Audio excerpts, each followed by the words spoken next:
what you're saying, and I comprehend where you're coming from. Uh, but within the Amexem-Moor-Empire, we do things a little differently. An example, what you're talking about, how we do it inside the Amexem-Moor-Empire jurisdiction is, well, it all depends on under what flag the commercial vessel is flying the high seas under. If it's an Amexem-Moor-Empire Imperial flag that that vessel happens to be under, well, your first stop will probably be at the Amexem-Moor-Empire Imperial Power and Industry Agency. And the reason why, you want to verify it's a legitimate business that particularly has that ship registered. And if that's in fact the case, that's where you would go, because the business registrar for the Amexem-Moor-Empire is therein the authority and command of the Amexem-Moor-Empire Imperial Power and Industry Agency. And that's under the command of my operations director, Distinguished Noble Kedar Al-Kabir Bey. Your next stop thereafter would be over to the Amexem-Empire Department for the Journey, Travel, and Transport, to the Sea Department, because there you'll find out whether or not that particular commercial vessel is registered there as an authorized vessel for coastwise trade authorization. Now, any commercial vessel under a foreign flag is not presumed, as a matter of fact, it does not have coastwise trade authority within the Amexem-Moor-Empire jurisdiction, unless it is in fact registered at the Amexem-Moor-Empire Department for the Journey, Travel, and Transport Sea Department and the Foreign Vessel Registry.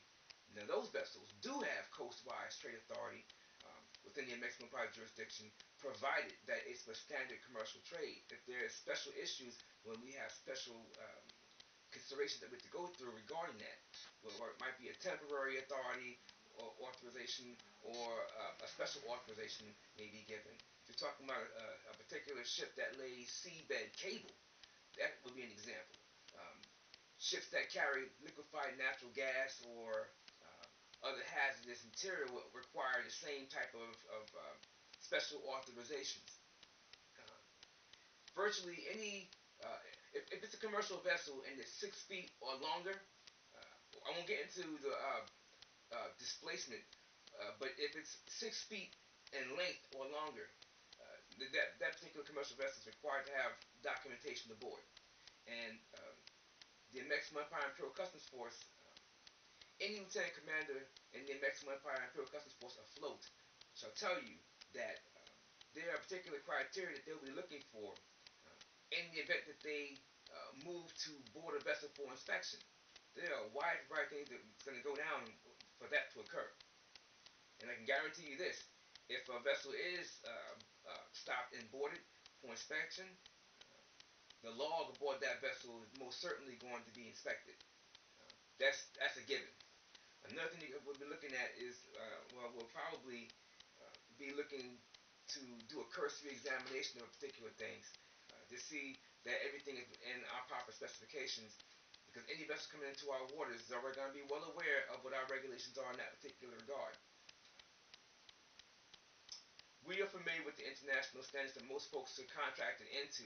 Although the Amexem-Empire is not a party to particular treaties, we don't disagree with some of the methods therein, and we voluntarily would engage in particular things, but not all aspects of it, because again, we're not a party to those particular items. We do look at common sense positions and we go from there. But getting back to what happens when, if there's going to be a boarding for inspection,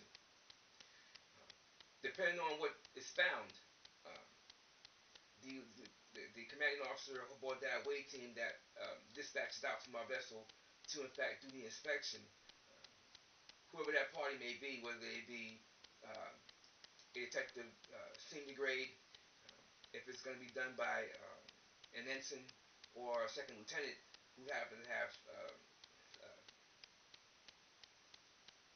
some pretty good experience there, they may take a position and say, listen, before this vessel can move, she has to be measured. And measurement of a vessel, we know it takes a little bit of time, but if it's necessary, we'll take the time to do that. There's a lot of things that we have to take a look at now, because again, when folks get into international discourse for the purpose of commerce, if you're going to be having commerce going on, disputes may arise, and your court for the original jurisdiction has to be prepared to address particular things. So it's very, very important that folks be not just aware, but keenly aware of the wide variety of issues that go into that. And so I would suggest that you consider doing your research a little further. You apparently are on the right track, but I would suggest that you do a little more research because not everything that's applicable, rather, in the foreign jurisdiction applies to the Amexem-Moor-Empire jurisdiction. We're not party to certain things. However, again, where we see common sense things that we do agree with, we adopt them or adapt to them or whatever the case may be. We improvise, adapt to overcome to make sure that particular things, make sure that any international discourse we engage in the form of commercial activity is done in the manner where it's peaceable, and that does not impede commerce. All right.